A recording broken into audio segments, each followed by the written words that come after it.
Hey, what's up, everyone? My name is Makoto, and this is, Anbu. and welcome to another episode of Ninja Discernment. Today, we have a guest for you guys. We're going to be discussing mental health. Ambu, what do you think about that? I think there's a lot to talk about. Yeah, there's definitely a lot of things to talk about with that. There's a lot of people that suffer from mental issues, and we want to touch the subject just a little bit. And right now, we have someone in the studio with us today, and she's going to be telling you about mental illness, the journey that she went through to overcome mental issues and the struggles. And now she's a way better person now. So, without further ado, we're going to introduce our guest today. Now, guest, you can talk up anytime. How you doing, guest? How you doing? I'm doing fine. Yes, yes. We're going to let you jump right in and discuss about illness, right? Yeah, so, tell us your experience, tell us what you were thinking about, and we'd love to hear about it. Sure. Like in many other cultures, mental illness carries a stigma in the Black community. People may fear being labeled as crazy or weak, leading them to stay silent about their struggles. Hmm. I do have two factors that contribute to this stigma.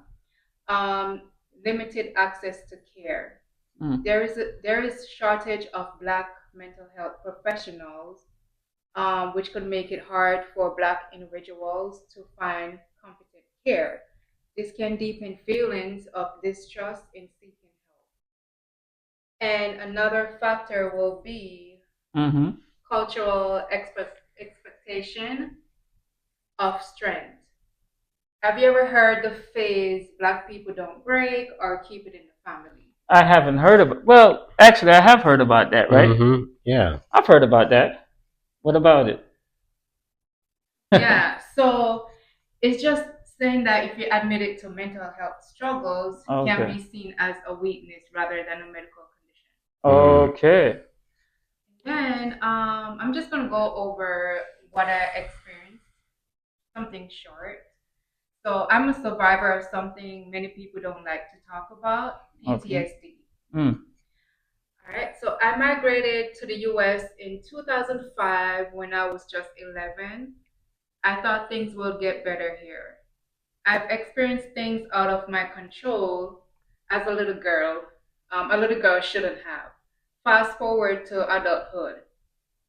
I had nightmares. I wake up crying, screaming. Certain smells, sounds, or words could instantly take me back to a place I wanted to forget. I Okay. started acting out. For example, cutting my hair, throwing things, shutting down emotionally. My pain spilled into my relationship with my boyfriend, who's now my husband. He stood by me through the chaos, but one day he looked at me and said, "You need help." It was hard to hear at that time, but it saved my life. Mm. At one point, I was suicidal. I felt lonely in rooms full of people. I didn't trust anyone because my sickness had been used against me before. I truly believe no one could understand my pain. But therapy and medication gave me a second chance. It wasn't easy, but I started to heal. And for anyone out there who feels like they're drowning in silence, you are not alone. Healing is not weakness, it's the bravest thing you can do. That's great. That was a good. I like that. And we don't judge people with mental illness. We're here for them. We understand, and everybody has issues. Everyone has problems. This world will drive you nuts. I'm just gonna be honest with you. You got to be actually really strong to deal with what's in this world. Mm-hmm. What you think about that? I mean, I've had it hard also. To be honest with you, I've had it hard. I had to take the struggle that I've been through, and I had to take the negative and make it into Mm-hmm. a positive. So if me and however I was brought up, in a rough environment. I'm not going to disclose that information right now, but soon I will soon. But I took the anger and the hatred, Mm-hmm. and I was like, okay, they expect me to be down on my feet. They expect me to Mm-hmm. be, you know, not to make it. But I used that hate, and I tried to prove them wrong, Mm-hmm. and the energy, and I powered myself, and I put God first as usual, and I became strong, and I focused, and I accomplished, and I overcame. overcome it, Hmm. right? Yep. So that's me. So mental illness, I think everybody got a little mental issue. Everybody going through things. That's just my thought about it. What about you? Yeah, I mean, I definitely have, it's hard to self-diagnose. I've never been like professionally diagnosed with anything in particular, Mm. but I've had long spells of depression over certain things in the past, things that come up, and I grew up with people who had, mental health issues, and it can be hard, right? Because one moment things can be good, the next moment things can be bad, and you might not understand, especially when you're a child, why that's happening, and all kinds of other issues. Maybe it's people that tell you things that they really believe are true, and they can swear it's true up and down and really convince you they're really convincing. But the things that they're talking about could just be like hallucinations. It could just be them coming up with stuff. They're imagine, it could be all kinds of stuff, and you have to kind of like one learn to try to understand these people if you're ever experiencing a situation like this, and maybe show some grace. Like, okay, instead of getting upset, like, oh, this person is I can't understand why this person's so horrible, they're such a horrible person. You could just say this person from time to time needs some help, some grace, some Yes. understanding. I used to get mad at Yeah, that's true. individuals I grew up with, and then it came to my realization I'm getting mad at somebody who literally has like a sickness, about something that they literally are diagnosed about. So you're right. In the black community or in many communities, even if you're diagnosed with something, the family doesn't care. They don't give you like the understanding, oh, this person has this issue, so that might be the reason why they're not feeling well today at this time. Mm. And it doesn't mean that they're like a horrible person. It just means that at that moment, there could be a chemical imbalance going on. It could be not taking medications. It could just be a stressful event that's triggering something. Sometimes there's a really stressful event. Maybe they work a stressful job. They don't get proper sleep.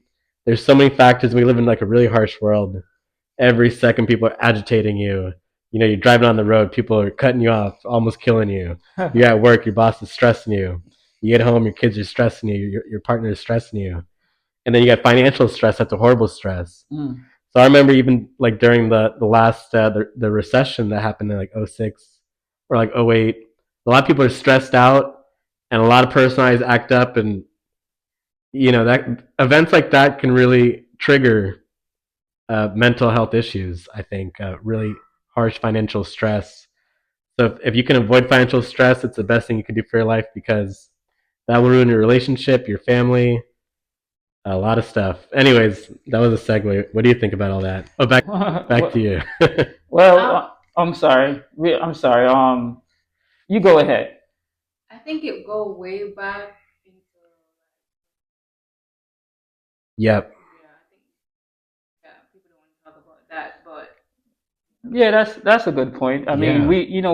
we all as black people go through a lot of struggle back in the days, slavery times, and we still hold that right now. We still go through it right now, and we respect everyone. We just Right. want to be respected as well. Yeah. So you That's know a great point. Like, even if you take a plant, right? You take a plant and you're mm, raising it in the pot. Maybe you sing to the plant. You tell the plant how wonderful it is, how that's big it's funny. gonna grow. You give it like sunlight. That's You funny. know, the plant's gonna grow good. But if you stress in the plant, you tell the plant, "Oh, you're a piece of crap. Oh, you're never gonna be nothing." You don't give it the love and support it needs, and nutrients and other stuff. The plant's not gonna grow good. And obviously, this is symbolic for what happens to a lot of minorities, particularly Yeah, that's people true. of Yeah, African descent in yeah. countries like the United States, Hmm. or the Caribbean or other places where there was transatlantic slavery, right? So you look at studies; they even say you take a teacher who it's supposed to be a safe environment. You're taking your kids to school so that they feel good and they can learn and play safe and everything. Let's say you have a black son, Hmm. right? Hmm. Who's the teacher looking at to cause trouble? They're looking a lot of times. A lot of their attention is focused on the black kid, and they're thinking, "Oh, the black kid's going to cause trouble." So they're looking for that. They see that, and the poor kid who's just a baby has to grow up in that environment. There's all kinds of studies. You could say, okay, you have a math test you're about to give. And you have let's say you have an Asian, a black, and a white kid babies, and then before the test, you make them tick off what's their race, and you make one of the babies say, "Oh, I'm black." For whatever reason, they tend to perform worse after they check those boxes, after they're reminded of these kinds of biases that associate with, like, oh, maybe black people don't do math that good, which is not true. But if you grow up with the stigma, oh, I'm dumb, then you can lead up in that environment. And you know what I noticed? A lot of people, sometimes you see even some minority groups are more advantaged than others. A lot of people that come here from the Caribbean, for example, from places like Jamaica, Trinidad, they come over here and they tend to outperform African Americans. And why is that? I can say from my experience, being from one of those countries, when you grow up in an environment that's mainly black people or people of your own race, you don't feel that same kind of, you don't grow up with those same kind of limits set, particularly just because you're like one of 3 black kids in your whole class of 26 students or something like that. So back to the other. Go ahead. Okay, I was just gonna piggyback of what you said in the school system because I remember when I came from Jamaica, I was in middle school up here. I was excelling. Like I was far ahead. So I remember one time they gave us a test to do in class, and this girl beside me, she copied everything. So when they graded everything that I was getting wrong, she was getting wrong. So I think that day I didn't have lunch because they pulled us from the lunch table and tell us that we have to retake the test. And I was like, sure, because I didn't have nothing to hide. I know what I was doing. And then we redid the test and whatever, and I got an higher score, and she failed it. So obviously she was the one that was copying me. Right. Yep. Well, yes.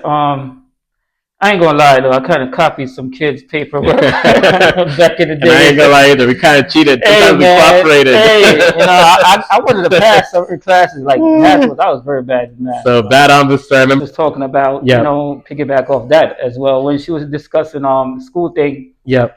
Well, say for instance, right? I've noticed on the news they had they had kids going to daycare and the black kid was being ill-treated, mistreated. Right, yeah. By the people that, like my daughter as well. I'm not going to go in depth with this. Maybe I shouldn't, right? Okay, so we have our daughter, we put her into daycare, right? And we brought her back home from daycare. Like when I go pick up my daughter, I'm expecting her to be like clean or whatever. And went to pick her up, her Pampers were too tight one time. Her nose was full of snot. You could tell the snot was dried on her nose. And you could tell, that hurts once it dry up on her nose. And they didn't even wipe it off before I came there. At least have the decency to wipe it off, or the courtesy to wipe it off before I get there, to present my child to me the way I gave you my child. So we ended up taking our daughter out of that because she wasn't learning anything. I know it's daycare. They don't really learn anything like that. But, I'm expecting my child to come back how I dropped my child back off. And it seemed like, and I noticed that certain kids was being treated a little better than our child. So that's not good. Yeah. Yeah. So we just took them out, and this is going on in different places. And teachers also need to be compensated, so that they could feel more appreciated to work and to come here happy and just to feel joy, so that they could like reflect that joy onto the kid. So that's just my 2 cents of basically the whole situation. Yeah, I mean, probably I would even think that not private school, homeschool my kids, because I'm scared to send my kids to public school. I don't even have any kids, but yeah. Soon they will. Nah, but yeah, it's true, man. It's just hard out there. Yeah. And, wanted to cover that, cover the mental illness. Is there anything else anyone want to discuss? It's just another experience. I forgot to mention this in the beginning, but I still go through this. Like if I go to places that I never been there before, I always look around, observing things, and figure out where the exits are. Because I always worry that something bad gonna happen, like a shootout or a crazy maniac coming stabbing people. So I always think negative when I'm out.